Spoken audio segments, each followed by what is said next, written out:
엘마서 13장부터 나갑니다. 자, 우선 엘마서 13장 한번 봐요. 이 13장은 우리가 갖고 있는 경전 가운데 특히 전세에 관해서 언급하고 있는 대단히 흥미로운 장이에요. 한번 쭉 읽어볼게요. 1절부터 4절까지 한번 읽어봅시다. 그러지 말고 두 개로 나눠서 읽는 게 낫겠네.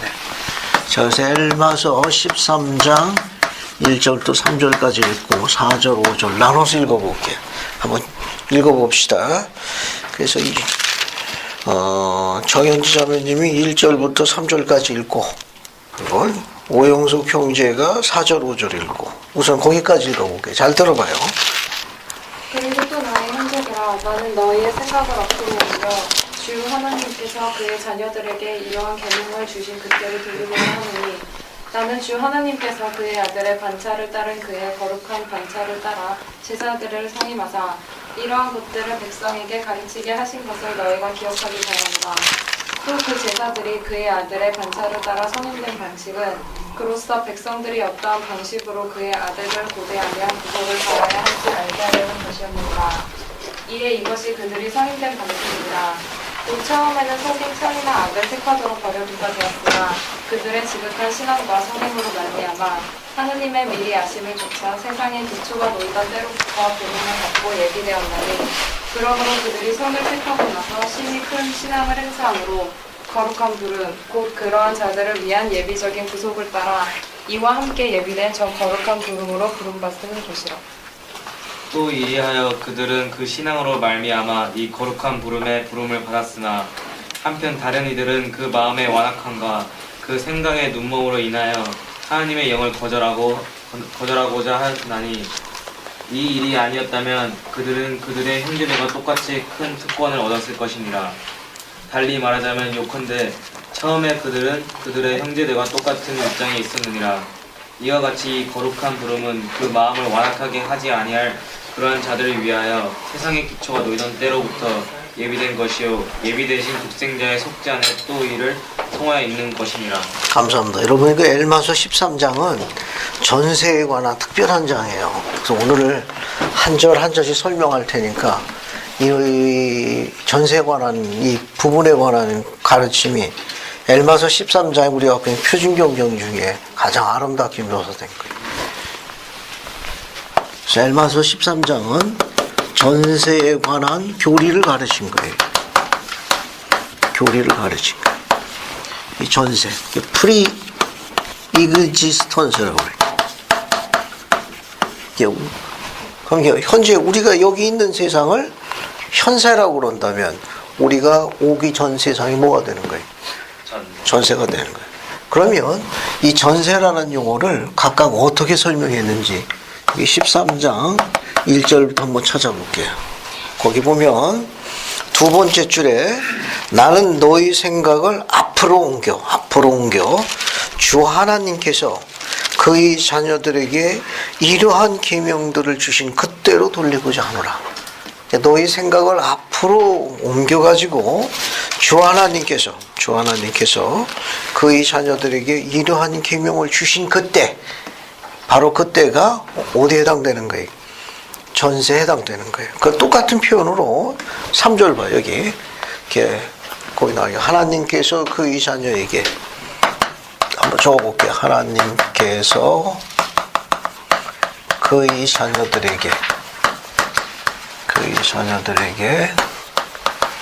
그의 계명을 있는 그대로 한번 쓸게요. 들을 주신 그때로 돌아가. 전세라는 문장을 1절에서 풀어 쓴 거예요. 그런데 3절에는 또 뭐라고 나와 있는가 하면 이 표현을 13장 3절 한번 봐요. 자, 거기 보면 눈에 보입니까? 3절에 두 어귀가 전세에 관한 다른 표현인데 보여요? 3절에 전세를 표현한 다른 용법으로 두 어귀가 쌓이고 있어요. 두 어귀가 사용되었는데 찾았어요? 보입니까? 두 번째 줄에서 하나 찾아봐요. 두 번째 줄에 전세에 대한 다른 표현. 처음에는 잘 찾았어. 처음에는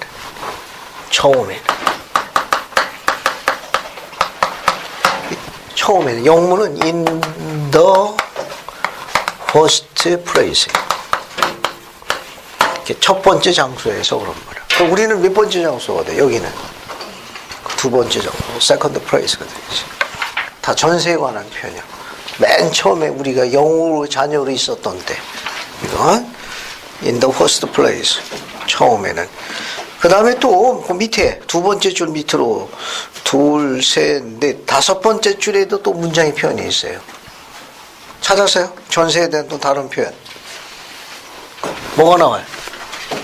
거기.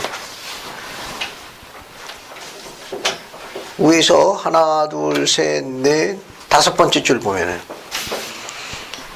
하나, 둘, 셋, 넷, 다섯 번째 줄하고 여섯 번째 줄에 연관되어 있네. 찾았어요? 전세에 대한 또 다른 표현. 그거 뭐라고 나와 있어? 세상에, 그렇죠. 똑같은 표현이요. 세상의 기초가 놓이던 때. 이게 다 전세를 표현하는 건데. 이 문장이 또 어디서 또 반복되는가 하면은 뒤에도 또 반복되어 있어요. 이게. 엘마서 13장 5절에도 같이 봐요. 5절도 봐요. 5절. 5절 보면 처음에는 세상의 기초가 놓이던 때 그 어귀가 사용된 한번 봐요. 5절에도. 거기도 어때요? 반복되어 있죠. 다 전세를 언급하는 표현이. 전세를. 자, 그러면 1절 다시 봐요. 하나님께서 그의 자녀들에게 이러한 계명들을 주신 그때로 돌리고자 하노니, 그 뒤에 문장 보면은 나는 주 하나님께서 그의 아들의 반차를 따른 그의 거룩한 반차를 따라 제사들을 성임하사 이러한 것들을 백성에게 가르치게 하신 것을 너희가 기억하기 바라노라. 한번 써볼게요. 이게 여기 보면은 주 하나님께서 13장 1절 한번 다시 정리해 볼게요. 주 하나님께서 그의 아들의 반차를 따른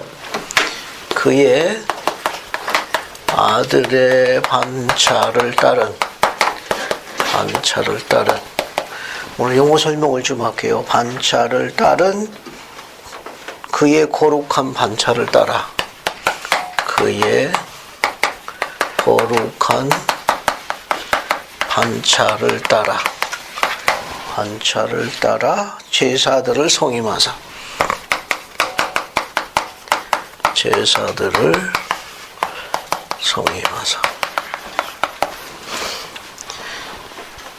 자, 같이 공부하게요. 용어가 아마 조금 익숙치는 않을 거예요. 근데 한번 집중해서 들으면 훨씬 더 쉽게 이해할 수 있어요.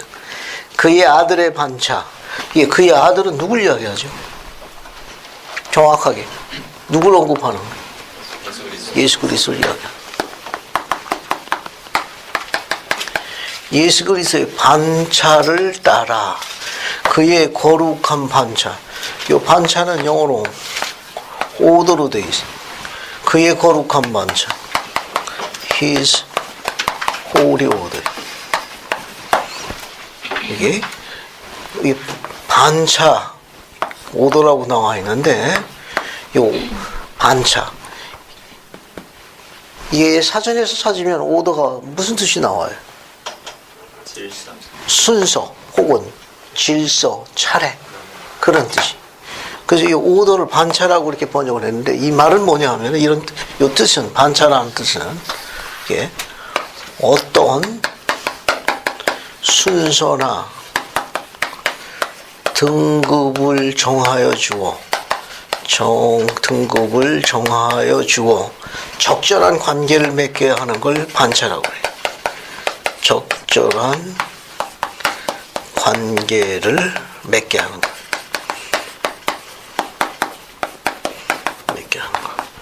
그래서 조금 교리적으로 설명할 때 용어가 세상에서 안 쓰는 용어가 돼가지고 정의 내리기가 좀 어려울 거예요.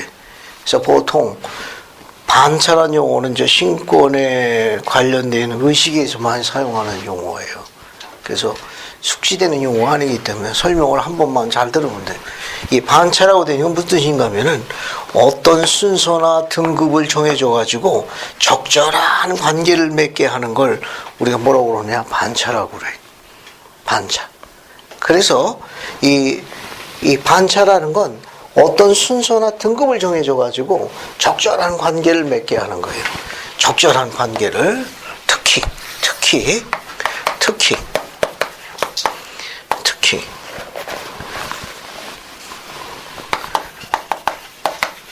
하나님과의 보다 명확하고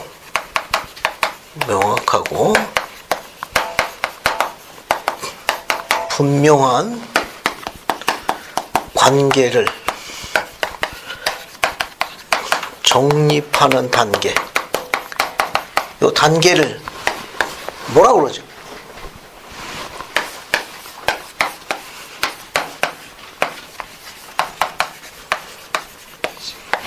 뭐라고 그래?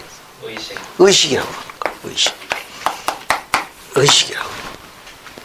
그러니까 반차하고 의식하고는 영어가 이게 오더 아니야, 오더. 잘 봐요. 오더인데 의식은 영어가 뭐예요? 오디넌스죠. 저기서 파생된 거예요. 오더하고 오디넌스하고 관련이 있는 거예요. 그 영어로 보면 이제 금방 이해가 오거든. 오더, 오디넌스. 반차라는 건 어떤 순서나 등급을 정해줘가지고 적절한 관계를 맺게 하는 거예요. 누구와, 특히 누구와? 하나님과. 하나님과 보다 명확하고 분명한 관계를 그냥 스크린해 주는 거예요. 그런 정확하게 그 관계를 정립해 주는 단계를 우리가 뭐라고 그런다? 의식이라고 그러는 거예요. 그래서 의식은 하나님과 보다 분명하고 명확한 그런 관계를 정립하기 때문에 하나님께 되돌아가는 경로 중에 하나예요. 그러니까 인간이 지상에서 하나님께 되돌아가는 거예요. 되돌아갈 수 있도록 마련된 경로가 두 가지가 있어요. 마련된 두 가지 경로가 있어요. 두 가지 경로. 그 중에 하나가 뭐냐? 의식.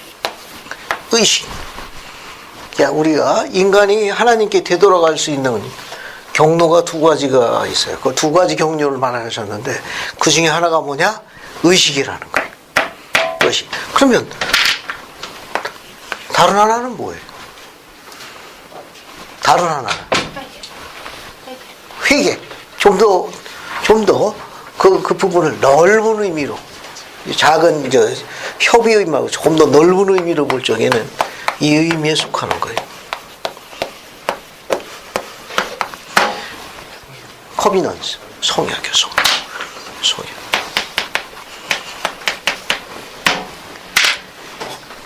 자, 오늘 두 가지 중요한 거 배웠어요. 인간이 하나님께 되돌아갈 수 있도록 전능자께서 마련하신 경로가 두 가지가 있어요. 이걸 통하지 않고는 인간이 하나님께 못 돌아가. 그 중에 하나가 뭐다? 의식이. 또 하나는 성약이야. 의식이라는 거는 하나님과 보다 분명하고 명확하고 분명한 그런 관계를 정립하는 단계를 의식이라고 그래요. 의식을 받아야만 하나님의 백성은 분리되는 거예요. 그러니까 의식을 받으려면 성약을 맺어야 돼요. 내가 하나님을 따르겠다. 내가 그분을 섬기겠다. 그럼 우리는 어떤 의식을 받아요? 맨 처음에. 윤계정제. 침례반. 그 침례가 뭐예요? 의식이거든. 그죠? 침례 성약을 맺는 거예요.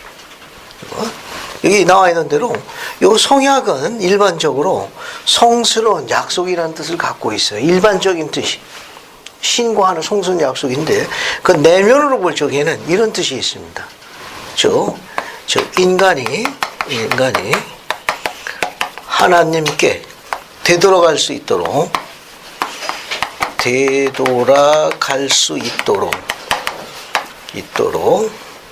인간이 누구에게 돌아가는 거예요? 하나님께 되돌아갈 수 있도록 신의 성품을 쌓도록 사또로 마련된 수단이라는 의미를 갖고 있어요. 이게 성약에 담겨져 있는, 내포되어 있는 의미예요. 그러니까 인간이 하나님께 되돌아갈 수 있도록 뭘 쌓는 거예요? 신의 성품을 쌓도록 마련된 수단이 뭐다? 성약이에요. 중요한 거 두 가지 배웠으니까 정리하고 넘어갈게요. 자, 인간이 하나님께 되돌아갈 수 있도록 마련된 경로가 두 개가 있다. 하나는 뭐다? 의식이고 또 하나는 성약이다.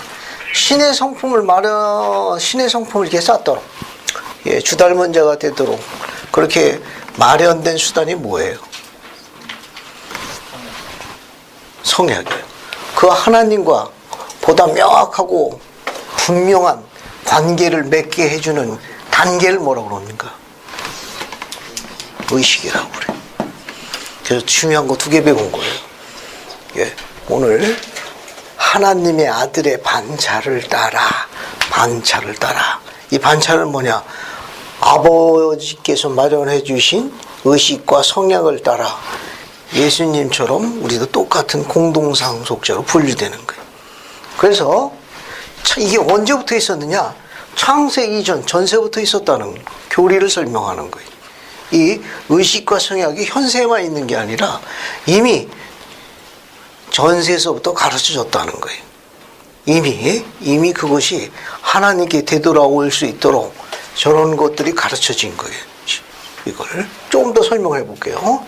여기 보면 그의 아들의 반차를 따른 그의 거룩한 반차를 따라 어디에 성인됐어요? 어디에 성인됐어요? 제사들이요, 제사들. 프리스트스 해가지고 S가 붙어 있어요.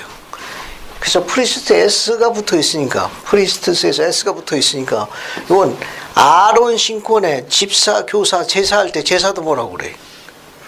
프리스트라고 그러거든. 근데 거기는 S가 붙어요, 안 붙어요? 아론 신권의 직분에 제사할 때 프리스트 S가 붙습니까? 왜 안 붙어? 그건 고유명사예요. 직분을 나타내는 고유명사예요. 근데 여기 뭐가 붙어 있는 거예요? S가 붙어 있으니까 보통 명사니까 이것은 신권 지도자나 가르치는 교사들을 포함한 대신권 소유자들을 총칭하는 표현이에요. 이거는 뒤에 보면 똑같이 나와요. 이게 프리스트라는 건 대신권 소유자들을 이야기하는 거예요. 이게 총칭한 표현이에요. 뒤에 봐요. 뒤에 보면 또 똑같은 표현이 나온다고. 어디 보는가 하면은 9절 봐요. 9절 13장 9절 봐요. 9절 그들은 아들 곧 아버지의 독생자의 반차를 따라 영원히 거기 뭐라고 표현되어 있어요? 대제사라고 나와요. 하이프리스트 대신권 소유자예요. 멜기세덱 신권 소유자고. 건너뛰고 10절 봐요.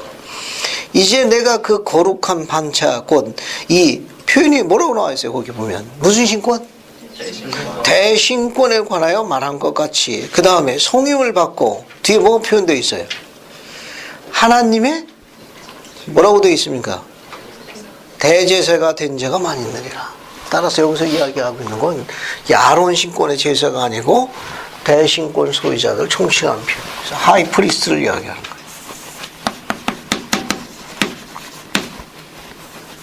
하이프리스트. 대제사들. 자, 그 정도 보고 뒤를 또 넘어갈게요. 뒤로 넘어가가지고 여기 3절 보면 또 뭐가 있는가 하면 중요한 거 하나 넘어갈게요. 중요한 거 하나 빠뜨렸네.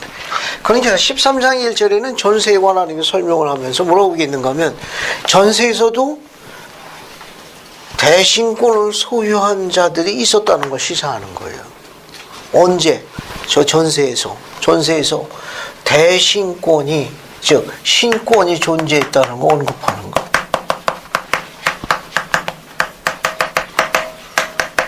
신권이 존재하니까 시스템도 있는 거예요. 시스템. 조직도 있는 거예요. 이 조직이 바로 뭐냐? 교회. 신권이 있다는 건 교회가 조직되어 있다는 걸 나타나는 거예요. 신권이 없으면 교회가 조직이 안 돼.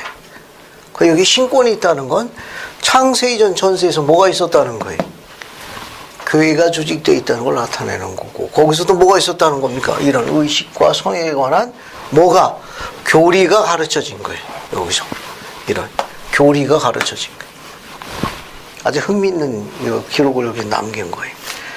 또 뭐가 있는가 하면은 또 뭐가 있는가 하면은 3절 밑에서부터 하나, 둘, 셋, 넷, 다섯, 여섯 번째 줄 봐요. 또 신권도 있고 시스템, 교회가 조직되어 있을 뿐만 아니라 또 뭐가 있었는가 하면은 그들이 선을 택하고 나서 심히 큰 신앙을 행함으로, 거기 전세에도 뭐가 주어져 있었던 거예요. 선을 택하고 나서니까, 선을 택했으면 뭐도 있을 거예요. 반대되는 거, 악도 있어요. 이렇게 선과 악을 선택하는 의지를 우리가 뭐라고 그러죠? 선택. 그러니까 이제 전세에도 선택 의지가 있었다는 걸 시사하는 거예요. 여기에 또 뭐가 있었느냐? 선택 의지가 주어졌다는 거예요. 선택 의지가 주어졌다는 거예요. 자, 이제 우리 유인물 자료를 볼게요. 인용문을 봅시다. 인용문이 아주 재미있어요. 여기 인용문. 인용문. 이 앞에부터 읽어볼게요. 자, 이처럼 우리가 오기 전에, 지상에 오기 전에 하나님께서 이처럼 신권을 허락하시고 어떤 임무를 수행하도록 미리 부름을 주어 선택하신 것을 우리가 교리적으로 뭐라고 부르죠? 그런 걸? 그런 교리를 뭐라고 그래요? 예임이에요. 지금 예임에 대해서 설명하고 있는 거예요. 예정하고 조금 달라요. 예정하고 예임은 조금 다른 거예요. 어떻게 다르죠? 예정하고 예임은? 어떤 차이점이 있어요? 예정하고 예임은? 이종희 형제가 간단하게 발언들을 위해서 아는 대로 그냥 평소 기본으로 예정하고 예임의 차이점. 예정은 딱 정해져 있는 거고요. 예임은 저희한테 이렇게 주어졌지만 저희가 그걸 잘 하느냐에 따라서 주어진 임무를 수행할 수도 있고 수행하지 않을 수도 있는 차이인 것 같습니다. 잘 설명해서. 그러니까 예임에는 뭐가 주어져 있는 거예요? 선택의지가 작동하는 거지만 예정에는 선택의지가 작동이 안 되는 거예요. 내가 아무리 착하게 살았어도 창세 이전에 지옥 가는 걸로 정해져 있으면 어디로 가야 돼? 안 됐지만 지옥 가야 되는 거예요. 너무 억울하잖아. 그 예정은 선택의지가 제한받습니다. 그 유인물리고 한번 읽어볼게요. 자, 그래서 선지자 조셉 자매님 한번 읽어봐요. 네, 그만할 때까지 읽어봐요. 선지자 조셉 스미스는 이 생에서 부름에 성임된 사람들은 전세에서 그 부름을 인인받았다고 가르쳤다. 이 세상의 주민에게 성약을 베풀도록 부름받은 모든 사람은 이 세상 이전의 천국회의에서 바로 그 목적을 위해 성임되었습니다. 저도 그 천국회의에서 바로 이 직분에 성임되었다고 생각합니다. 세상의 기초가 놓이던 때로부터 부름을 받고 예비된 사람들은 전세에서 그들이 선을 택하고 나서 심히 큰 신앙을 행사하였기 때문에 하나님께서 선택하신 사람들이다. 윌포드 우드럽 회장은 선지자 외에도 멜기세덱 신권을 소유한 모든 이스라엘 장로는 전세에서 예임되었다고 가르쳤다. 조셉 스미스도 예레미야처럼 태어나기 전에 주님께 부름을 받았습니다. 저는 조셉에 관해 말씀드리고자 합니다. 조셉은 세상의 기초가 놓이기 전에 임명되었으며 주님께서 보시기에 적절한 때에 지상에서 이 일을 하기 위해 왔습니다. 수천 명에 이르는 이스라엘 장로들도 마찬가지입니다. 전능하신 주님께서는 여러분에게 성신권을 주시고 여러분을 이 왕국 건설을 위한 주님의 손의 도구로 삼으셨습니다. 우리는 이러한 점들을 충분히 생각해 봅니까? 하나 더 읽어봐요. 스펜서 W. 킴볼. 스펜서 W. 킴볼 회장은 남녀가 모두 전세에서 각자 임무에 지명되었다고 가르쳤다. 전세에서 충실한 남성은 신권 임무에 예임되었으며 충실한 여성에게는 어떤 임무가 주어졌습니다. 지금 상세히 기억하지 못한다고 해서 한때 우리가 동의한 영광스러운 사실이 변경되지는 않습니다. 여러분은 우리가 선지자와 사도로 지지하는 사람과 마찬가지로 오래전에 여러분에게 기대했던 그러한 임무에 대하여 책임이 있습니다. 감사합니다. 자, 우리 지금 읽은 선지자들의 가르침에 따르게 되면은 현재 지상에 와가지고 하나님의 일을 수행하도록 부름받은 자들이 이 현세에서 갑자기 주어진 게 아니라 이미 언제부터 주어졌다는 걸 언급하는 거예요. 오래전부터, 이 세상 오기 전부터. 그러니까 이 말은 뭘 이야기하는가 하면은 아주 우리가 셀 수 없는 긴 세월 동안 누구와 함께 있었다는 거예요. 이 교리를 주신 하나님 아버지와 함께 오랫동안 그분 앞에서 우리가 성장해 온 거예요. 성장해 옴에 따라 가지고 그분같이 될 수 있도록 그분이 계획을 발표하신 거예요. 거기에서도 똑같이 선택의지가 주어졌고 주어진 그분의 율법이나 가르침에 대해서 충실한 자들도 있었고 덜 충실한 자도 구분이 됐던 거예요. 그 중에 특히 현세에 와서 그분의 일을 수행하도록 한 자들은 이 창세 이전 전세에서 어떤 자들이 주로 충실한 남자와 여자들이, 그 남자들이 신권에 대신권에 허락받은 거예요. 그러니까 창세 이전에 대신권에 허락된 자들이 현세에 와서 대신권에 송임되는 거니까 우연이 아니라는 거.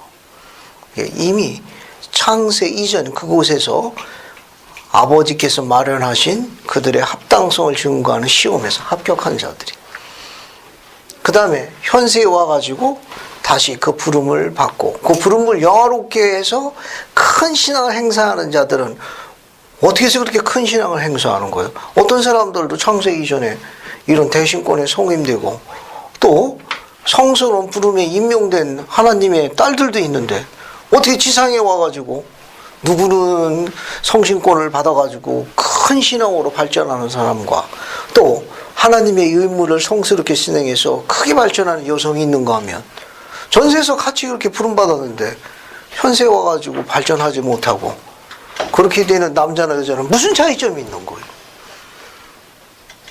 이해가 됐어요? 아니면 같이 부름을 받아가지고 홍석이도 귀열이도 이렇게 다 이렇게 신권에 성임됐거든.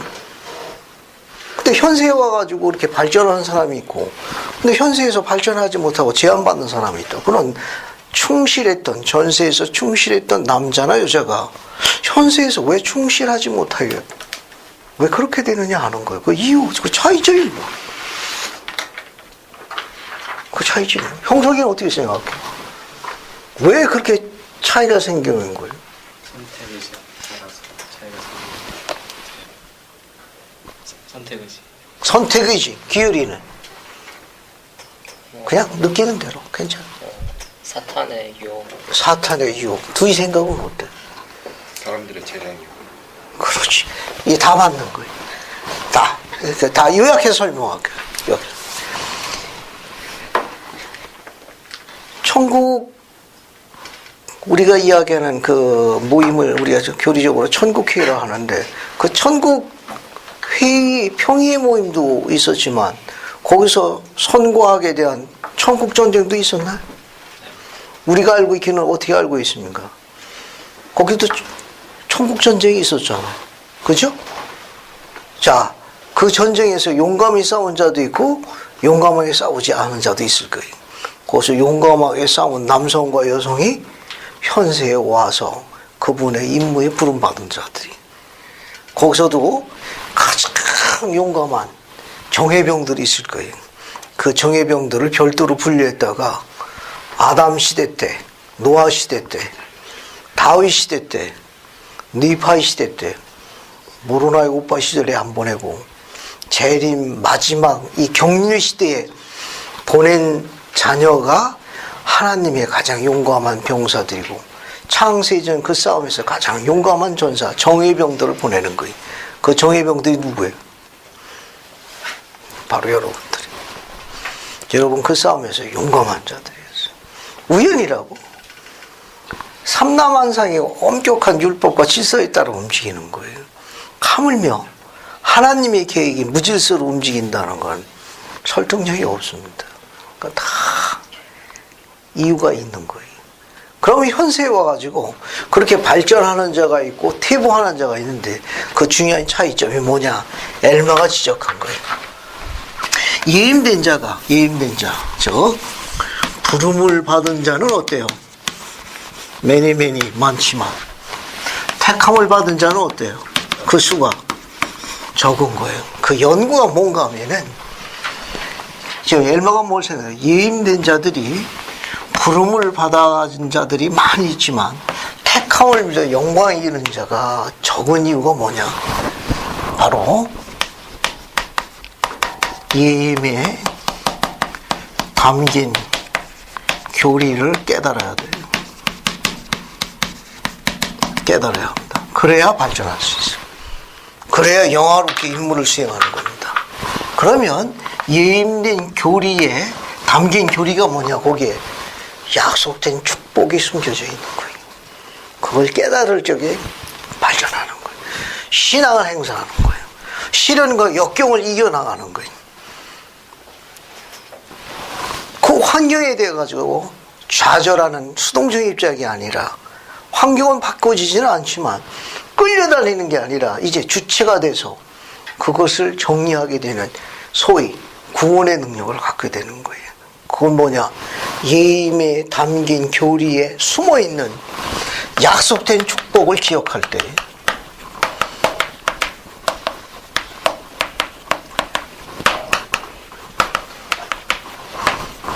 그때 이제 영화롭게 되는 거예요. 그 교리를 공부 안 하면 이게 안 이루어지는 거예요. 그 경전 공부 안 하고 이렇게 교리 공부 안 하게 되면 부름을 받은 자는 많았는데 택함 받은 자가 적다는 이유는 뭐예요? 그 약속된 축복을 깨닫질 못하는 거예요. 그게 퇴보할 수밖에 없는 거예요. 좀 이해하겠어요? 그러니까 여러분들이 와서 그래서 경전 공부를 하는 것, 교리를 공부하는 건 그 교리 안에 뭐가 담겨져 있다? 약속된 축복들이 숨어 있는 거예요. 약속된 축복들을 기억하기 위해서 교리를 공부해야 돼요. 엘마가 그걸 설명한 거예요. 또 우리 인용문도 마찬가지예요. 특히 스펜서블 킴볼 회장님은 충실한 전세에서 한번 봐요. 인용문 중에 두 번째 줄여기. 스펜서블 킴볼 회장은 남녀가 모두 전세에서 각자 임무에 진용되었다고 가르쳤는데 전세에서 충실한 남성은 어디에 예임되고 있어요? 신권 임무에 수행된 거예요. 예임된 거예요. 그러면 이 세상 모든 남자가 다 신권을 소유합니까? 어때요? 이 세상 모든 남자가 다 신권을 소유하냐고. 흥빈이? 그러면 신권은 누가 소유하는 거야? 이 세상에서. 어떤 남자가 신권을 소유하냐고. 정답. 합당한 남자. 자신의 의로움을 증거한 남자만 신권을 소유할 수 있는 거예요. 이 의미가 굉장히 재밌는 거예요. 이게 세상에 남자가 수없이 많이 있지만 그 남자로 왔다고 그래가지고 전부 신권을 갖는 건 아니에요. 그러니까 의로운 남자니까 그 남자는 어떤 남자냐? 성약을 맺고 뭘 받는 남자예요? 의식을 받는 남자예요. 하나님의 남자가 되겠다고 성약을 맺고 뭡니까? 성전 의식에 성전 결혼하는 남자가 필요해. 됐어요? 또 봐. 그 다음에 충실한 여성에게는 그 어떤 임무가 주어져 있습니다. 그러면 충실한 여성에게는 어떤 임무가 주어져 있나요? 충실한 남자에게는 신권이 주어졌는데 충실해서 그 어떤 임무인데 그 어떤 임무가 무엇일까? 시설이 어머니가 되는 정답. 수제자를 임용해. 잠시 그냥 옛날 이야기 하나 할게요. 옛날 이야기. 태초의 남자, 태초의 여자, 우리의 첫 부모, 태초의 부모. 지상에 맨 처음 온 남자가 누구예요? 아담이고. 지상에 최초로 온 여자가 누구예요? 이브. 아담과 이브. 옛날 얘기 한번 들어요. 지상에 그러면 아담이 먼저 왔습니까? 이브가 먼저 왔습니까? 아담이. 왜 아담이 먼저 왔어? 이브가 먼저 안 오고. 왜 그랬을까? 이브가 편하게 살기 위해서. 우리 이지선 자매가 많이 하네. 응? 이스라엘 형제 여러분 잘 들어보십시오. 태초에 있던 고대 우리 첫 부모에 관한 이야기. 전능자께서 아담을 남자를 세상에 먼저 보낸 건 뭐냐 하면 후에 올 그분의 거룩한 딸, 그 아담의 거룩한 동반자를 뭐하라고 한 겁니까? 영문은 우리가 있는 창세기에는 가꾸다라고 되어 있어요. 드레스란 말, 드레스. 꾸미다, 가꾸다. 그 여인을 꾸미고 가꾸고 and keep 지키도록 예임하신 거예요. 그러니까 남자가 지상에 온 중요한 임무는 뭐냐? 후에 올 내 동반자를 뭐 하는 거예요? 가꾸고 꾸미고 보살피고. 드레스 and keep예요. 그 단어가. 의심하는 눈초리로 보는데 한번 찾아봅시다. 보통은 눈을 보니까 뭐 그런 게 있습니까? 라는 것 같은데 한번 찾아볼게요. 창세기 2장 15절 봅시다. 창세기 2장 15절 봐요. 이거 하고 또 뒤로 넘어가자고. 자, 창세기 2장 15절 봐요.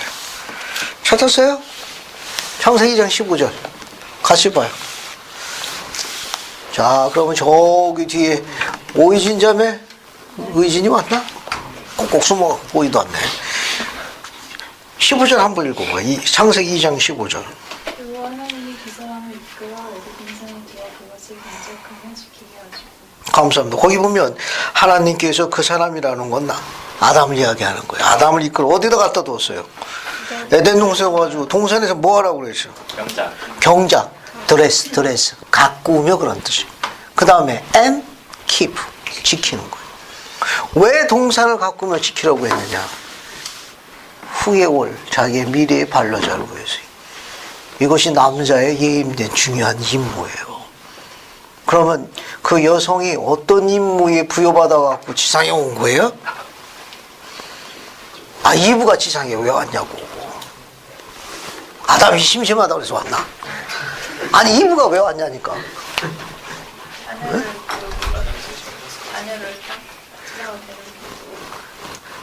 경전의 기록 하나 더 보고 넘어갈게요.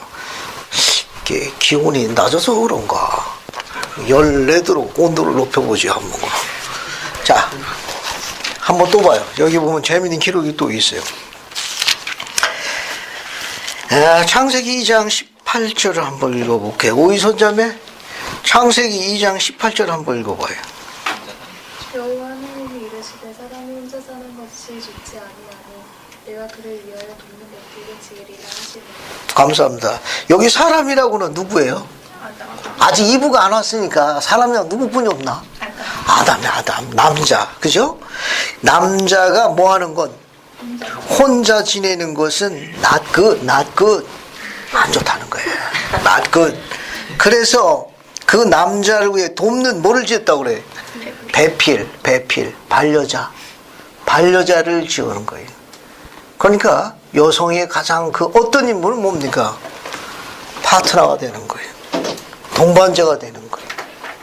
이 의미심장한 거예요. 그러니까 이 경전의 저자는 왜 2장 18절에 남자가 혼자 사는 걸 왜 남자라고 표현 안 했을까? 형석이 생각은 어때? 이거 사람이라고는 아담이 남자 혼자뿐인데 남자가 혼자 지내는 거 좋지 못하니. 근데 왜 저자는 사람이라고 썼을까? 그러니까 여자도 혼자 살면은 좀 그러니까. 그래. 어쨌든 어쨌든 맞은 걸로 하지. 자, 여기 봐요. 이 경전의 영감받은 설명에 대해서 학자들은 이렇게 보고 있습니다. 불편하게 생각하지 말아요. 아내가 있는 남자가 사람으로 전능자가 본다는 뜻으로 해석하고 있는 아주 의미심장한 표현이 있어요. 그러니까 하나님께서 남자를 언제 사람으로 보느냐? 언제 사람을 본다는 거예요? With his wife. 아내와 함께 있는 남자를 사람으로 취급하고, 안 그러면은 좀 불편하시다. 그런 의미심장한 설명을 하고 있는데 또 맞는 것도 같아. 재밌죠? 그러니까 남자가 언제 사람이 되느냐? 그렇죠. 결혼해서 아내와 함께 하나가 될 때 그때 사람이 되는 거예요. 그러니까 결국은 아내를 맞이하기 전까지는 안 사람이 되네. 이 경전의 의미가 아주 재밌는 거예요. 자, 그럼 정리해 볼게요. 그러면 충실한 여성에서는 어떤 임무에 그렇게 예임되어 있느냐? 그 거룩한 남자의 뭡니까? 아내요, 어머니로 예임되었다고 볼 수 있는 거예요. 그러면 앞에 봐요. 이제 중요한 결론 하나 내볼게요. 여기서. 그러면 거룩한 여자가 있다는 건 그 옆에 누가 있다는 거예요? 거룩한 남자가 있다는 거. 왜? 이거는 교리적으로 볼 적에 거룩한 남자가 먼저 와 있잖아. 그죠? 그 거룩한 남자 옆에 누가 있는 거예요? 거룩한 여자가 있는 거예요. 아주 의미심장한 표현이라니까. 그러니까 고대부터 거룩한 여자 옆에는 누가 있는 겁니까? 거룩한 남자가 있는 거예요. 그러니까 그런 거룩한 암사슴처럼 암노루처럼 그런 사랑스러운 아내를 맞이하려면 남자가 어떻게 돼야 돼요? 거룩해져야 돼. 자기가 안 거룩하면 그 여인도 안 거룩할 가능성이 있다는 걸 내포하고 있다는 설명이지. 이해가 좀 돼요? 예, 그 어떤 여인이 거룩하다는 건 그 거룩한 여인과 걸맞는 거룩한 남자가 이미 지상에 와서 준비하고 있다는 사실을 기억할 필요성이 있어요. 예, 이게 전세라는 교리에 담겨져 있는 아름다운 내용들이 이건. 자, 그 정도 보고 또 밑에 볼게요. 또 밑에 보면 뭘 보는가 하면은 건너뛰고 이쪽 거 봐요. 여기 이쪽 옆으로 가가지고 우측편에 전세에서 영으로 있었을 때 찾았어요? 두 번째 문단. 그것도 재밌어요. 이것도 한번 읽어볼게요. 이거 임경이가 한번 읽어보지. 전세에서 한번 크게 읽어봐요. 전세에서 영이 있었을 때 우리는 우리 능력을 보여주는 훌륭한 특성들을 발전시켰다. 하나님께서는 우리가 발전하는 모습을 지켜보시고 우리가 보이는 충실함에 따라 책임을 주셨다. 조셉 필딩 스미스 회장은 다음과 같이 가르쳤다. 전세에서 살았을 때 우리는 우리의 다양한 특성을 발전시켰을 뿐만 아니라 우리의 합당성과 능력 또한 부족함을 보여주셨으며 하나님은 그러한 발전을 지켜주셨다. 그곳에 교회 조직이 있었다고 믿는 것은 타당하다. 천상의 존재들은 완전히 조직된 사회에 살았다. 각자의 자신에 있어야 할 곳을 알았다. 신권이 부여되고 지도자들이 직분을 수행하도록 선택되었던 것이라는 점에도 의심의 여지가 없다. 전세에 관련된 의식들이 있었고 하나님의 사랑이 차고 넘쳤다. 그러한 상황에서 아버지께서 누가 가장 합당한지 분별하고 선택하며 각 개인의 재능을 평가하시는 것은 당연한 일이었다. 그분께서는 우리가 각자 무엇을 할 수 있는지 뿐만 아니라 시험에 놓이고 책임을 주어졌을 때 우리의 각자가 어떻게 할 것인지도 아셨다. 우리가 지상에 거할 시간이 왔을 때 모든 것이 준비되었다고 하나님의 종들은 각자의 사명을 선택하고 임명되었다. 감사합니다. 앞에 주목해요. 조금 더 이걸 좀 정리를 하고 넘어갑시다. 그러니까 전세라는 수많은 영겁의 세월 동안, 그 기간 동안에 충실해서 합당함을 인정받은 자들이 우리 현세에서 앞선 경륜 시대 아니고 가장 충만한 이 세대에 온 거죠. 그러니까 전세의 의로움과 충실함이 근거가 돼서 오늘날 연대와 거주의 경계를 정해가지고 여기 머물게 된 거예요. 그죠? 그러면 현세에서 우리가 충실하고 의로움과 그런 합당성을 증거하게 되면 뭐가 결정이 되는 거예요? 전세에서의 그런 의로움과 합당성이 증거됐을 적에 현세에서 수많은 세대, 앞선 수많은 경륜 시대가 아니고 이 가장 신권으로 충만한 이 시기에 우리가 여기 온 거 아닌가. 그건 뭘 근거로 얻느냐면 전세에 있었던 우리의 충실함을 근거로 해서 여기가 결정된 거 아니에요. 그러면 현세에 와가지고 현세에서 여기서 우리의 충실함과 의로움이 증거가 되면 의로움과 증거가 그럼 뭐가 결정이 되는 거예요? 뭐가 결정이 되는 거예요? 여기 현세 지금 와 있는 곳에서 우리가 합당하고 충실하고 이렇게 생활하게 되면 그 우리는 뭐가 결정이 되는 거예요? 내세에서. 내세. 죽은 다음의 세상에서 우리의 등급이 결정되는 거예요. 전세에서 충실함이 현세의 등급을 결정했다면 현세에서 충실함과 의로움이 뭘 결정하는 거예요? 내세의 등급을 결정하는 거예요. 그러니까 그 등급은 뭐냐면 우리가 이 생을 떠날 때니까 떠날 때 이미 우리가 떠날 때 이미 어디로 가요? 영의 세계로 가죠. 영의 세계 가면 어떻습니까? 거기가 벌써 영의 세계로 갈 적에 의로운 영은 어디로 간다고 되어 있어요? 낙원으로 간다고 분리되고 불의한 영은 네? 그렇죠. 영웅. 그 영문은 더 재밌어. 아우터 바깥 다크니스 바깥 어둠. 여기가 아니야. 여기가 낙원이야. 알겠어요? 여기 따뜻하고 좋잖아. 불의한 영들 어디 가요? 밖에 가 있어야 돼. 저 주차장 가방 밑으로. 거기 새까맣거든. 강의 끝날 때까지 오금지 꽉 깨물고 덜덜덜거리고 있어야 돼. 벌써 뭡니까? 우리가 지상을 떠나는 순간 심판이 예비적으로 이루어진다는 걸 암시하는 거예요. 그래서 이 지상 생활이 중요한 거예요. 단 하나뿐이 없는 지상 생활. 이게 아름다운 거예요. 이 전세의 교리에 담겨져 있는 특별한 교리를 뭘 이야기하는가 하면 현세에 왔을 적에 이 현세에 왔다. 우리가 육신을 잃고 현세에 와서 가족을 살아가는 이것이 구성원이 어찌되었든 환경이 어찌되었든 내세를 결정할 수 있는 그 선택 의지의 열쇠를 누가 갖고 있다는 거예요. 자기 자신이 갖고 있다는 거예요. 내가 운명을 바꿀 수 있다는 걸 이 교리가 증명해 주는 거예요. 삶을 바꿀 수 있는 거예요. 이 삶에서 뭘 바꿀 수 있느냐? 요 하나뿐이 없는 삶에서 하나님의 사랑을 받고 우리가 전세에서 지낸 것을 현세에서 똑같이 수용하는 거예요. 사랑하는 거예요. 하나님의 사랑을 배우는 거예요. 그것을 적용하는 거예요. 어디서? 나의 미래의 가족에게 베푸는 거예요. 장차, in the future, 앞으로 나에게 주어질 my wife, 내 아내와 my children, 내 자녀들에게 그런 사랑을 증거하는 거예요. 이 잠재져 있는 교리가 굉장히 아름다운 거예요. 그걸 돕기 위해서, 우리를 그것을 강화하기 위해서 하나님의 용서를 부르는 여러분들을 신앙 강화를 위해 그분이 마련하신 계획이 뭐예요? 여러분들이 그렇게 아주 강화되도록, 신앙이 강화되고 그런 부분에 대해서 성숙하게 되도록 그분이 마련하신 계획이 뭐예요? 특별히 여러분에서 마련하신 계획인데.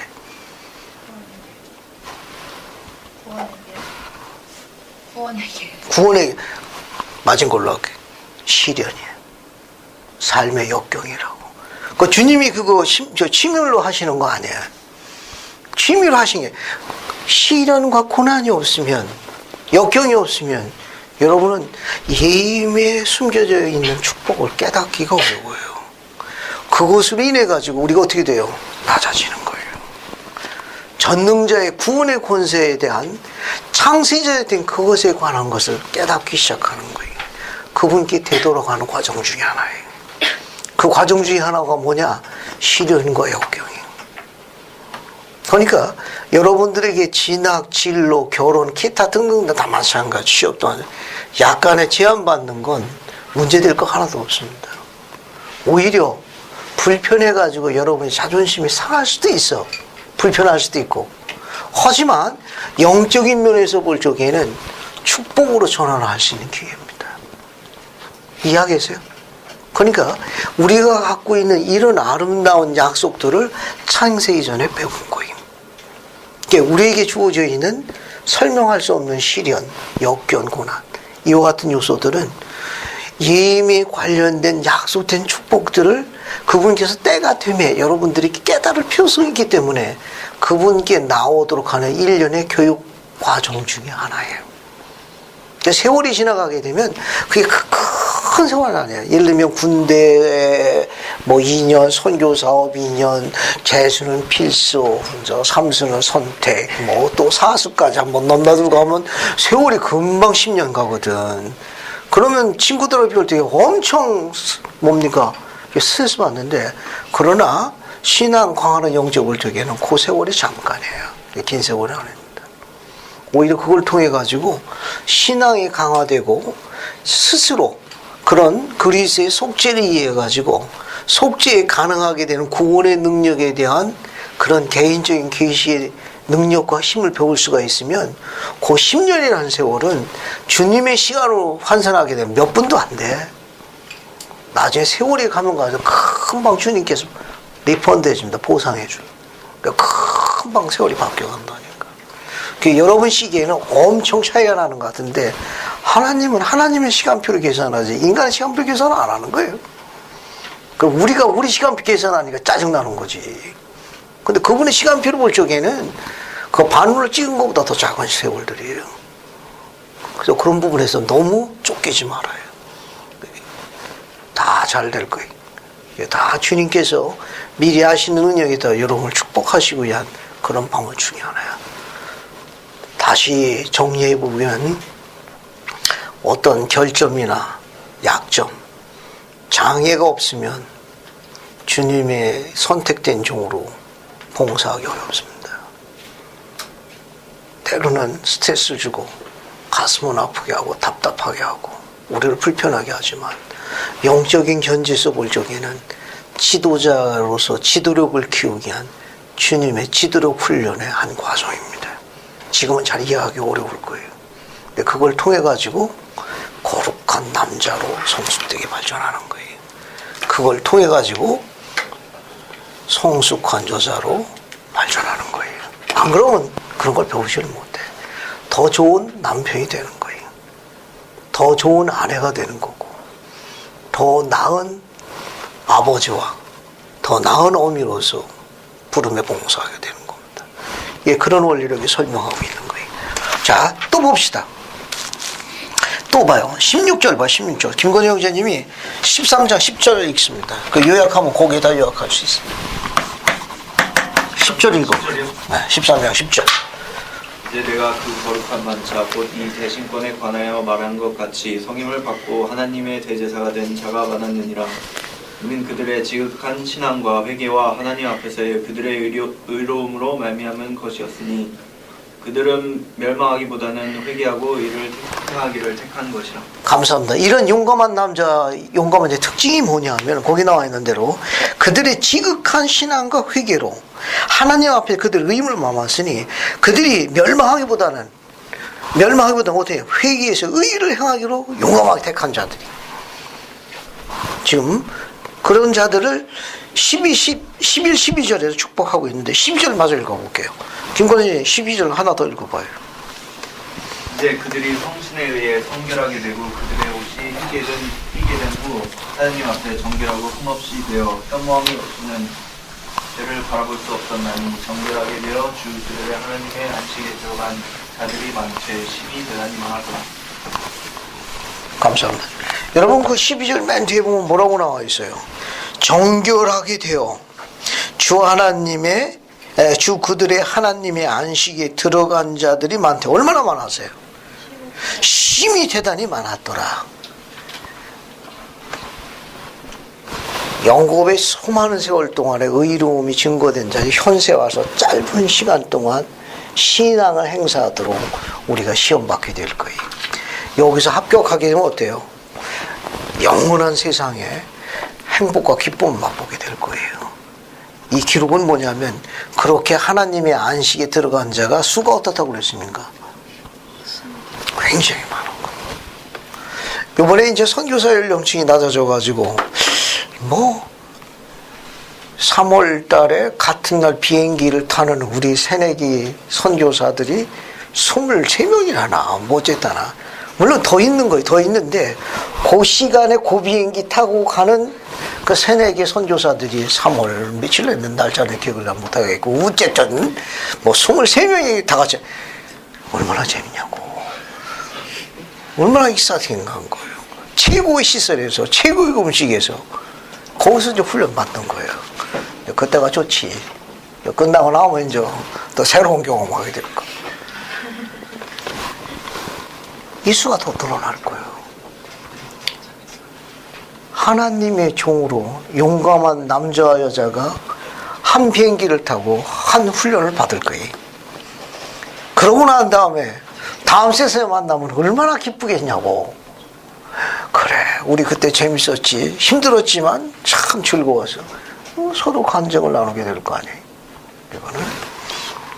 자, 그 뒤에도 계속 이제 넘어가 봅시다. 이제 그 정도 보시면 되겠어요. 그 다음에 뭐가 있는가 하면은 14절부터 보게 되면 멜기세덱과 아브라함에 관한 이야기가 나오는데 한번 쭉 읽어볼게요. 그래서 14절부터 16절까지 이두 형제 한번 쭉 읽어봐요. 14, 15, 16 쭉 읽어. 그러므로 멜기세덱 때의 정치를 가진 자와 멜기세덱은 또한 그가 말한 바로 이 반차를 따른 대제사였나니 그도 또한 영원히 대신권을 받아들였던 자니라. 또 바로 이 멜기세덱에게 아브라함이 11조를 드렸나니 참으로 우리 조상 아브라함은 그가 가진 모든 것은 10분의 1을 11조로 바쳤느니라. 이제 이 의식들이 이러한 방식으로 주어진 것은 이에 의해 백성들로 하나님의 아들을 고대하게 하려는 것이니 이는 그의 반차야 한 예요 곧 그의 반차이니 이는 그들의 제사를 위하여 그를 고대하게 하여 그들로 주의 안식에 들어가게 하려 함이니라. 감사합니다. 여기 봐요. 설명을 같이 하고 넘어갈게요. 여러분이 조금 더 설명하겠는데 강의 빠지지 말고 열심히 들어요. 여러분에게 교리에 감춰진 축복들을 알게 될 적에 우리가 뭘 느끼는가, 어떤 축복을 받는가 하면 그 교리에는 약속된 축복이 있어요. 그 교리에 약속된 축복을 기억하고 그것을 깨닫는 자에게 오는 마음의 평강을 우리가 그런 자들을 칠판에 적어볼게요. 여기 봐요. 교리가 있어요. 이 교리에는 약속된 축복이 감춰져 있어요.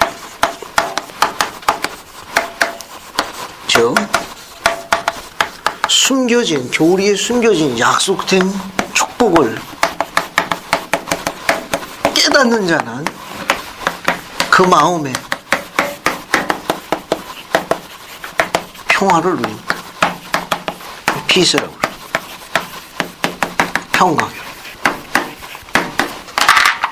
이처럼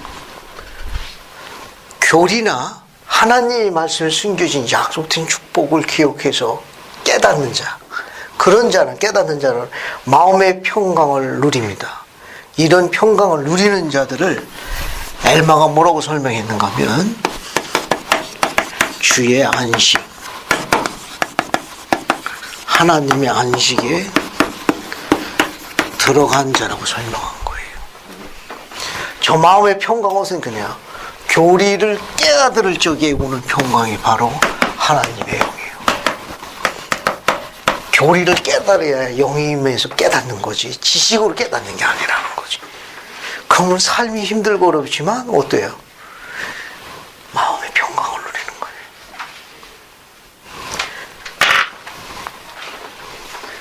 중요한 거 하나 설명할게요. 선지자 조셉 스미스가 모함을 받아가지고 리버티 감옥에 갇혀 있었습니다. 리버티 감옥에 갇혀 있자 그를 핍박하던 폭도들이나 이단자들이 몰모는 끝났다라고 비난해서. 왜? 선지자가 감옥에 갇혀 있으니까. 그런데 선지자 조셉은 나중에 이렇게 증거했습니다. 몸은 감옥에 갇혀 있었으나 그곳에서 나는 하나님과 대화했으므로 감옥이 아니라 나에게는 성전이었습니다 라고 증거했어요. 하나님께 용감한 자, 하나님께 충실한 자는 감옥에 있어도 잘 됩니다. 우리 눈에는 감옥이지만 하나님께서는 감옥이 아니라 성전으로 전하셨어요. 왜? 거기에 하나님의 영이 거했거든. 우리가 거하고 있는 조직 시스템이, 가정이나 환경이 어쩌면 세상에 볼 적에 감옥 같은 경우가 있었어요. 감옥, 수용소, 뭐 그렇게 좀 되겠지. 하지만 우리가 하나님의 영을 느끼며 살아가게 되면 그 수용소가 뭘로 전환된다? 하나님의 영이 거하는 곳이니까 성전으로 업그레이드 되는 거예요. 이해하겠죠? 그런 하나님의 영을 느끼는 자들을 경전에서 뭐라고 그런다? 주의 안식에 들어간 자, 하나님의 안식에 들어간 자 묘사한 거예요. 좀 이해가 되죠? 이건? 그러면 환경은 어쩔 수 없지만은 내 능력으로 안 돼. 하지만 그걸 전환할 수 있어요. 감옥을, 수용소를 무엇으로? 성전으로 전환할 수 있다니까. 거기서 함께한 자들에게 빛과 희망과 기쁨을 줄 수 있어요. 그런 자들을 경전에서는 주의 안식에 들어간 자, 하나님의 안식에 들어간 자라고 묘사하는 거예요. 그걸 누굴 설명했느냐? 지금 거기 위대한 하나님의 선지자들 두 분의 이름이 언급되어 있죠? 누굽니까? 누구예요? 아브라함하고. 아브라함이 누구에게? 멜기세덱에게 뭘 바쳤어요? 11조를 바쳤습니다. 그죠? 또 하나 봅시다. 또 하나 보게 되면 뭐가 있는가 하면은 15절 보면 멜기세덱에게 아브라함이 11조를 바쳤다고 그랬고, 그죠? 그 다음에 16절 맨 끝에 보면은 어때요? 어디에 들어갔다고 그랬어요? 주의 안식에 들어갔다고 그랬죠? 17절 잠깐 봐요. 멜기세덱은 어느 땅을 다스리는 왕이었습니까? 살렘 땅인데 그 백성들이 어땠어요? 아주 사악했다고. 그런데 이 멜기세덱을 통해 어떻게 돼요? 백성들이 변화됐습니다. 거듭났어요. 그러나 18절 봐요. 멜기세덱이 큰 신앙을 행사해 하나님의 거룩한 반차를 따라 대신권 직분을 받아 그의 백성들의 회개를 전파하며 보라 그들이 회개하였고 멜기세덱은 자기 시대에 그 땅에 평강을 이루었더라. 이러므로 그가 무슨 왕? 평강의 왕. 그리고 그가 다스린 땅이 살렘이니까 살렘왕. 그래서 그는 누구 밑에서 다스렸더라? 부치 밑에서 다스렸다. 여기 봐요. 이 멜기세덱을 살렘 땅의 왕이니까 살렘왕이라고 보고 백성들을 회개시켜가지고 거룩하게 만들었으면 또 무슨 왕이라고 불렀어요? 평강의 왕. 평강의 왕. 또 다른 경전에서는 평화의 왕자라고도 설명합니다. 다 좋아요. 또 이 의미 때문에 의의 왕이라고도 이야기합니다. 멜기세덱이. 그리고 또 뭐가 되어 있는가 하면 멜기세덱은 우리가 갖고 있는 이 몰몬경의 엘마서에서는 누구 밑에서? 부친 밑에서 나라를 다스렸다고 되어 있죠. 그러면 성경에서 히브리서 7장 3절 한번 찾아봐요. 히브리서 7장 3절로 갑시다. 히브리서 7장 3절. 그래서 한번 읽어볼게요. 속대현 형제님, 히브리서 7장 3절을 한번 찾아봐요. 어디 보자. 그러네. 2절 3절에 있는 게 낫겠다. 358쪽 찾아봐요. 358쪽 찾아가지고 7장 2절 3절 두 절을 같이 읽어봐요.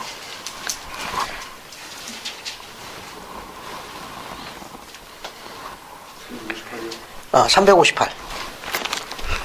거기 보면 히브리서 7장 2절 3절 같이 읽어요.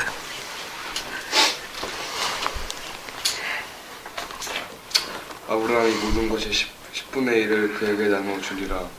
그 이름을 해석하면 먼저는 의의 왕이요 다음은 살렘의 왕이니 곧 평강의 왕이요 아버지도 없고 어머니도 없고 족보도 없고 시작한 날도 없고 생명의 끝도 없어 하나님의 아들과 닮아서 항상 제사장으로 있느니라. 네, 잘 읽었어요. 여러분 거기 봐요.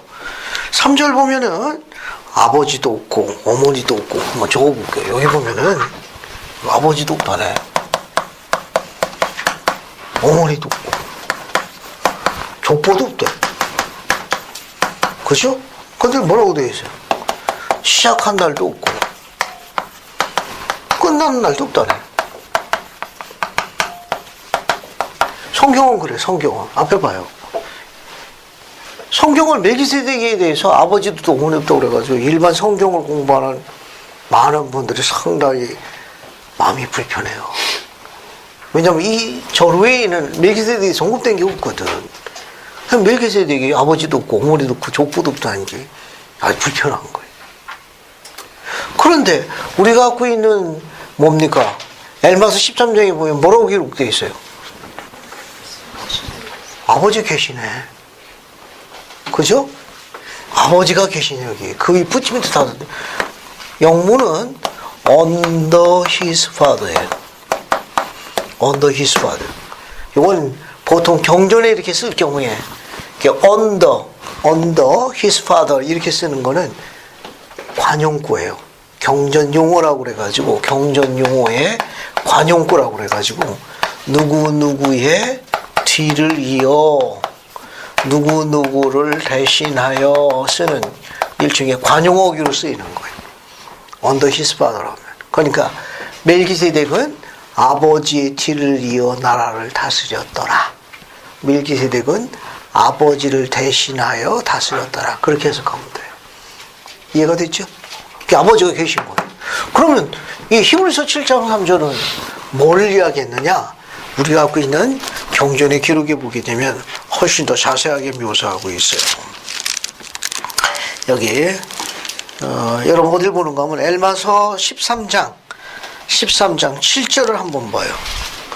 엘마서 13장 7절을 봐요. 봤습니까? 한 번 더 읽어볼게요. 노정화자매 엘마서 13장 7절을 한번 읽어봐요. 7절이요. 7절. 이 대신권은 그의 아들의 반차를 따른 것이요 이 반차는 세상의 기초가 늙은 때로부터 있어온 것이니 달리 말하면 시작하는 날이나 끝나는 해가 없으며 모든 것을 미리 아시는 그의 지식을 따라 영원으로부터 모든 영원에 이르기까지 예비된 것이라. 감사합니다. 그러면 엘마서 14장 7절은 대신권에 뭘 설명한 거예요? 여기 대신권의 속성을 설명한 거예요. 자, 이거는 대신권, 신권의 속성을 설명한 말이에요. 따라서 히브리서 7장 3절도 뭘 설명한 거예요? 멜기세덱의 계보를 족보를 설명한 게 아니라 신권의 속성을 설명한 경전 구절이에요. 이해가 됐어요? 요거 왜냐하면 히브리서 7장 3절의 표현이나 엘마서 14장 7절은 대신권에 관해서 엘마가 설명했거든. 시작한 날도 끝나는 날 없고 아비도 없고 고미도 없고 신권이 그런 권이나 대신권이 여기 히브리서 7장도 똑같이 표현했거든. 그러니까 멜기세덱의 개인적인 집안의 족보를 언급한 게 아니라 뭐 언급한 거예요? 대신권의 속성을 언급한 거다. 그렇게 이해하면 되겠어. 자, 그 다음에 또 뒤로 넘어갈게요. 이제 정리됐죠? 이게 히브리서 7장 3절은 이거 족보를 이야기한 게 아니라는 거. 신권의 속성을 설명한 거예요. 대신권의 속성을. 근데 아브라함이 멜기세덱에게 뭘 바쳤어요? 11조를 바친 거예요. 11조. 11조에 대해서 공부를 조금 하고 넘어갈게요. 11조는 하나님께서 우리에게 주신 것 10개 중에 몇 개를 그분께 바치는 거예요? 1개를 바치는 게 기본 원리예요. 우리 자료, 독서 자료를 통해 가지고 한번 공부해 볼게요. 여러분 낱장짜리 인용문이 있을 거예요. 낱장짜리 인용문.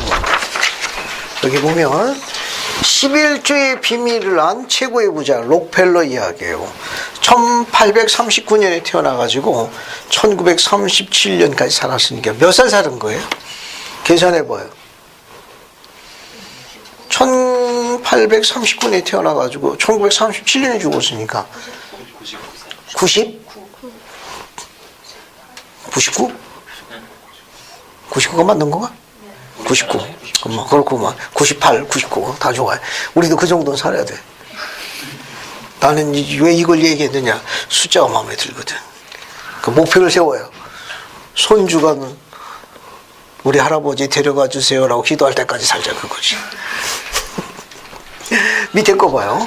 신앙심이 깊었던 그의 어머니는 아들 록펠로가 어렸을 때 다음 세 가지 약속을 지키겠다. 첫 번째, 11조 생활을 해야 된다. 두 번째, 교회 가면 맨 앞자리에 앉아 예배를 드린다.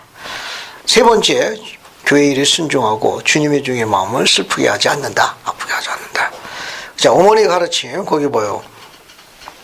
내가 성공을 했다면 오직 천사와 같은 어머니의 덕이다. 링컨.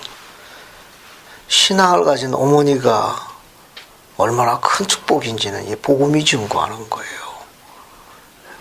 앞에 봐요. 이제 결혼 생활 내가 이제 거의 33년이 접어들거든.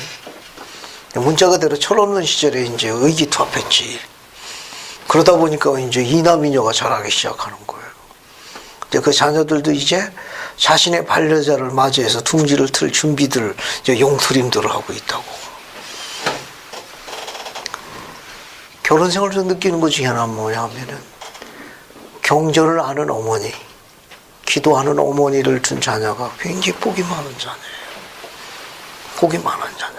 물론 세상적으로 약간 제한받을 수 있지만 나중에 그녀가 어머니가 될 거예요.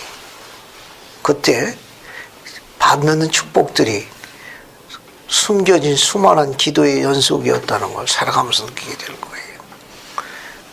우리 선지자의 가르침 보게 되면 그거 하기 전에 이 영화 얘기 하나 해야 되거든요. 여러분 반지의 제왕 봤어요? 반지의 제왕? 언제 기회 있으면 그 DVD를 한번 봐요. 그 맨 마지막 그 3편에 보게 되면 그 왕자가 그 적은 워낙 수가 많고 그 왕자가 이기기 위해서 그 자기 손왕 부친이 영혼들을 갖다가 산에다가 잡아서 묶어놨거든. 그 죽은 영혼의 군대라고 그러지. 그 영혼의 군대를 그 아들이 가가지고 데리고 오자. 죽은 영혼 군대니까 백전백승이야. 그건 죽일 수가 없어, 상대편이. 이미 죽은 영혼들이니까. 그 영화 장면 보면 어때요? 그냥 깨끗이 청소하잖아. 그냥 볼 때마다 신나거든. 오예, 나도 저런 군대 있으면 하고. 그 영혼의 군대가 그 영혼들이 그러잖아. 이제 당신의 아버지가 우리에게 족쇄를 걸었던 그 족쇄를 풀어달라. 그러니까 네가 권능이 있는 유일한 아들이니까 우리 풀어달라. 그 장면이 있거든요. 우리가 갖고 있는 교리에 보게 되면 우리의 충실한 우리의 선조들 조상, 부모님이나 조상들이 숫자상으로 시간상으로 영혼의 세계에 가실 거예요. 그럼 영혼의 세계에 가셔도 뭐 하느냐? 후손들을 해서 열심히 기도하신답니다. 그분들은 살아계신 거예요. 육신이 지상에 머물러 영원 살아계시면 영이 우리 그 본 자세예요. 우리의 그 자신을 이야기하고 그 영의 세상 그 이로운 우리 부모님들이 조상들이 지상에 남겨진 그분의 사랑하는 아들과 손주들 해가지고 거기서도 열렬히 기도한다네. 그 기도가 막강하다는 거예요. 왜? 반지의 제왕이 증명을 했거든. 그 죽은 영을 군대가 싹싹 그 기도의 힘이 그렇게 막강하답니다. 이 삶이 영원한 거예요. 이게 의롭게 살다가 가게 되면 내가 현세에 와가지고 내가 지금 현세 33년이거든. 온갖 어려운 가운데 그 아이들 키운 거예요. 그 딸을, 그 아들을. 그걸 목숨처럼 아끼는 반려자를 만나서 지상에서 잘 살 수 있도록 내가 영의 사가거든 열렬히 기도한다니까. 이해하겠어요? 열렬히 기도하는 거예요.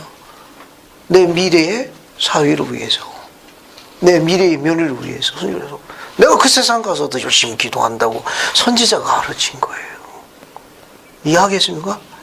이 교회의 가르침이 이게 막강한 거예요.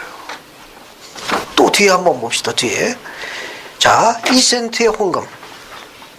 록펠로가 6살이 되던 해의 일이다. 어느 날 어머니가 어린 아들에게 말했다. 존, 너도 이제 6살이 되었어. 오늘부터 너 혼자서 교회에 다니도록 해라. 그러면서 어머니는 존의 손에 난생 처음으로 20센트의 용돈을 쥐어주었다. 존은 그 돈을 받아들고 기뻐하면서 호주머니에 넣었다.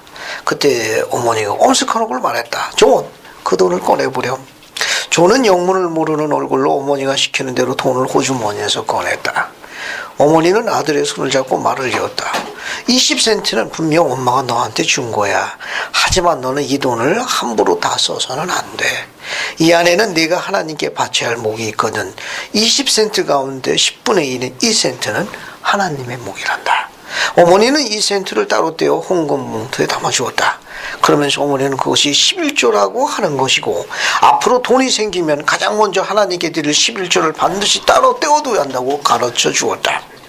오늘 교회에 가면 맨 먼저 11조를 드려라. 저는 그날 혼자 교회 가서 11조를 드리고 예배를 드렸다. 찬송을 부르고 목사님의 설교를 듣는 동안 어린 그의 가슴에 왠지 모르게 기쁨이 솟구쳤다. 그 후 저는 교회에 가는 것과 11조 드리는 것을 가장 큰 기쁨 가운데 하나로 여기게 되었다. 몇 살짜리예요? 6살짜리. 어때 여러분도 교회 가는 거하고 11조 내려가는 게 제일 큰 기쁨 중에 하나입니까? 안색이 별로 안 좋은 것 같아. 밑에 봐요. 2개의 주머니. 어린 시절 조는 집안일 외에도 이웃집 농부의 감자 캐는 일도 거들어야 했다. 아들에게 자립정서를 가르치기 위해 어머니가 일부러 고된 일을 시켜둔 것이다. 며칠 동안 감자를 캐고 조는 생전 처음 돈을 벌게 되었다. 조는 수고했다. 어린 것이 참 신통하기도 하지. 이웃집 농부는 존에게 1달러 50센트를 주었다. 고맙습니다. 조는 농부에게 인사를 하고 신이 나서 집으로 달려왔다. 그는 자기가 처음으로 번 돈을 어머니에게 드리면서 자랑스러워했다. 어머니는 미리 준비한 듯한 2개의 주머니를 존에게 내밀며 말했다. 이 작은 주머니에는 내가 번 돈 가운데 10분의 1을 넣었다가 하나님께 드려라. 나머지 돈은 이 큰 주머니에 넣어두었다 쓰고. 알겠지? 네, 어머니. 저는 어머니의 말대로 2개의 주머니에 돈을 나누어 넣었다. 존 데이비슨 록펠러는 학교에 들어가기 전부터 98세로 세상을 떠날 때까지 한 번도 빠짐없이 철저히 하나님께 11조 드리는 습관을 가지게 되었다. 그는 일기를 쓰듯 평생 철저히 회계장부를 썼고 수입의 10분의 1 헌금이라는 원칙을 지켰다. 세계 최고의 부자가 된 후에는 11조를 계산하기 위해 별도의 11조 전담부서로에 40명의 직원을 두기까지 했다. 어때요? 마음에 들죠? 뒤에 봐요. 어린 시절 어머니께서 받은 가르침이 록펠러 입장에서 약속의 말씀이자 가장 큰 유산이 되었던 것이다. 어머니의 유언 한번 봅시다. 하나님을 친아버지처럼 섬겨라. 즉 목사님, 우리는 이제 감독님이 되겠죠. 하나님 다음으로 섬겨라. 오른쪽 주머니에 항상 11조를 준비해라. 누구도 원수를 만들지 말아라.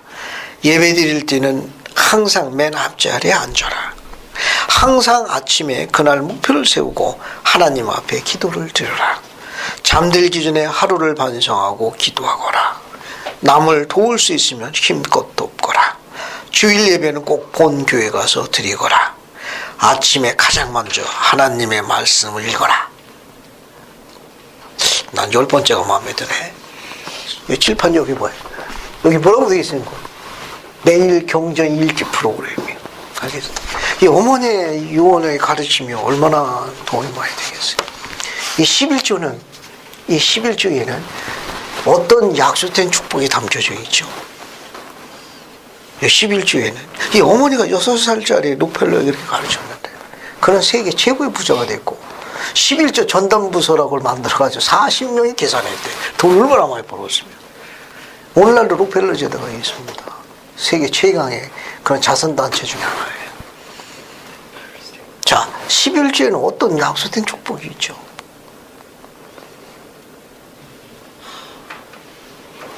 11조에 어떤 약속된 축복이 있을까? 하늘을 열고 우리 자매님 이야기를 찾아볼게요. 제3니파 24장 봅시다. 잠시 읽고 정리할게요. 제3니파 24장으로 가요. 제3니파 24장 10절부터 12절까지 읽어봅시다. 제3니파 24장 10절부터 12절까지 찾았어요? 거기 제3니파 24장 10절부터 12절까지 윤재라 자매 한번 읽어봐요. 만군의 주가 이르노라. 너희는 모든 11조를 창고에 들여 나의 집에 양식이 있게 하고 그것으로 이제 나를 시험하여 내가 하늘의 창을 너희에게 열고 너희에게 복을 받을 곳이 없도록 붙지 아니하나 보라. 또 내가 너희를 위하여 삼키는 자를 꾸짖으리니 그가 너희 토지의 소산을 멸하지 아니할 것이며 밭에 있는 너희의 포도나무도 기한 전에 그 실과를 떨어뜨리지 아니하리라. 만군의 주가 이르노라. 또 너희가 아름다운 땅이 될 것이므로 열방이 너희를 복되하리라. 만군의 주가 이르노라. 감사합니다. 여러분 10절만 다시 보세요. 만군의 주가 이르노라. 너희는 모든 11조를 창고에 들여 나의 집에 양식이 있게 하고 그것으로 이제 나를 시험하여 내가 무엇을 열고? 하늘의 창을 너희 열고 너에게 복을 받을 곳이 없도록 붙지 아니하라 보라.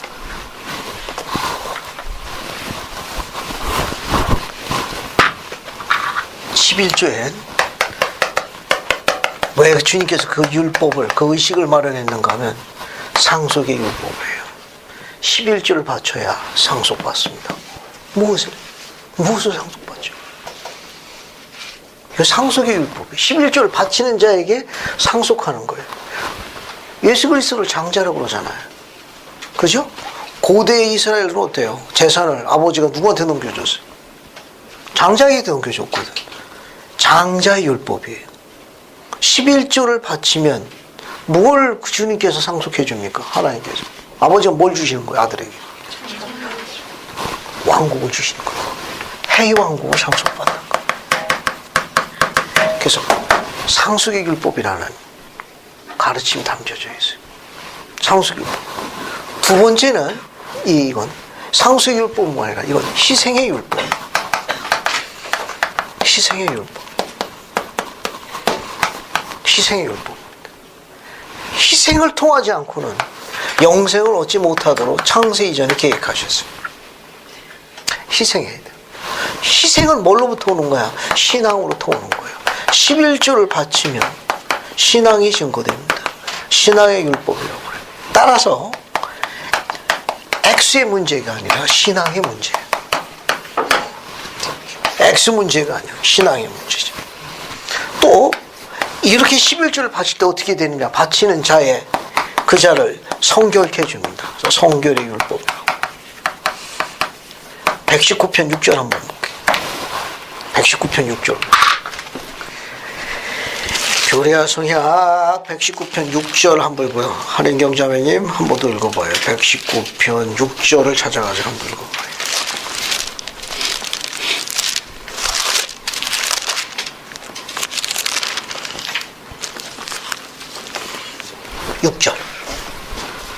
그리고 내가 너에게 이르노니 만일 나의 백성이 이 율법을 준행하여 거룩하게 지키고 또 이 율법으로써 시온의 땅을 내게 상결케 하며 나의 규례와 나의 법도가 그곳에서 지켜지게 하고 그리하며 그것에 지극히 거룩하게 되도록 하지 아니하면 보라 진실로 내가 너에게 이르노니 그곳은 너에게 시온의 땅이 되지 아니하니라. 감사합니다. 이 앞에 보면은 이 율법은 오전에 11조라고 나와 있습니다. 11조를 바치면 11조를 바치는 자가 머무는 그의 발이 머무는 장소를 거룩한 시온의 땅으로 축복하시겠다고 약속하신 거예요. 11조의 아름다운 약속이에요. 아름다운 약속. 자, 그 다음에 이제 마치기 위해 가지고 성구 하나만 읽고 마칩시다. 엘마서 13장 28절 봐요. 그래서 이지선 자매님이 엘마서 13장 28절을 읽습니다. 엘마서 13장 28절 읽어. 무려 너희는 주 앞에 겸손하고 그의 거룩한 이름을 부르며 함께 항상 기도하여 너희가 감당할 수 있는 이상으로 시험을 받지 않게 하고 의뢰하여 성령의 인도하심을 받아 겸손하고 원하고 인정하고 인내하며 사랑의 축하하여 모든 것을 오래 듣는 자가 되다. 감사합니다. 칠판 봐요.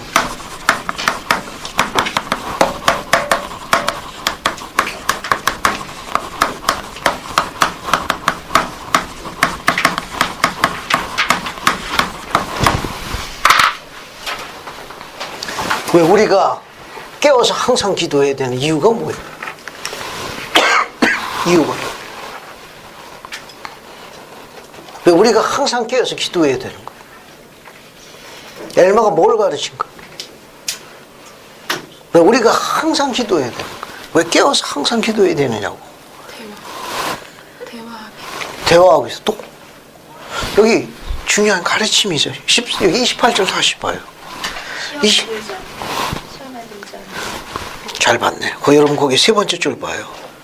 거기 두 번째 줄 보면 깨어 항상 기도하여 너희가 감당할 수 있는 이상으로 시험을 받지 않게 하려고. 즉 우리의 신앙으로 감당할 수 없는 시험이 우리에게 임하지 아니하도록 정리됐어요. 시련은 오게 돼 있어요. 역경이 오게 돼 있다고. 좀 마음에 안 들지만 앞에 봐요. 우리가 율법이나 성해야 되는 불순종으로 오는 형벌이 아닌 우리의 신앙을 강화하기 위해서 오는 시련이 있다는 거예요. 그것을 우리가 지니고 있는 신앙 이상으로 감당할 수 없는 시련이 오면 우리가 아주 주저앉거든. 그러니까 우리가 감당할 수 없는 시련이 우리에게 임하지 않도록 그분이 친절한 자비로 축복하십니다.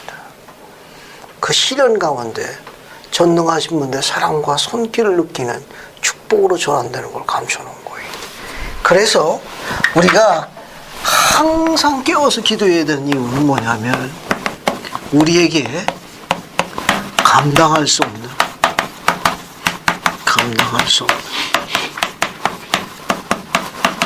시험이 우리의 건강에 임하지 않기 위해서.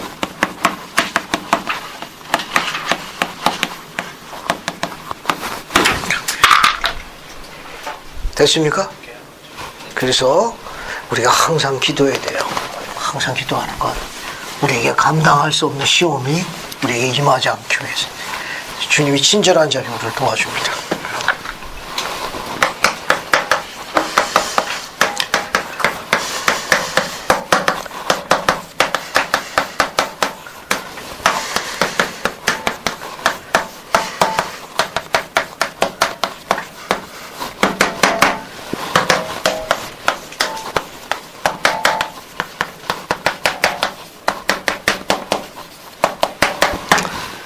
빈칸을 완성하는 거예요. 문장을 한번 만들어봐요. 토마스 S. 몬슨. 사람은 기도할 때에 가장 강해집니다. 토마스 S. 몬슨. 정리됐어요? 사람은 기도할 때 강해지는 거예요. 그렇다면 우리는 다음 주 올 때까지 기도를 매진하는 거예요. 약해가지고 기도하는 게 아니에요. 강한 자가 전능하신 분께 감사드리는 헌신과 예배의 영이 기도예요. 기도할 때 사람이 강해지는 거예요. 그때 하나님을 닮은 남자 여자가 되는 겁니다. 오늘은 13장을 보고 다음 주는 14장부터 쭉 해가지고 뒷부분까지 쭉 읽어갖고 오십시오. 오늘 소개한 거를 여기까지 하시고, 오늘 처음 오신 분들은 수강 카드를 작성해서 제출하시기 바랍니다. 그리고 여러분 친구들을 한 사람씩 초대해가지고 꼭 함께 오도록 하세요. 예수 그리스도 합니다. 아멘.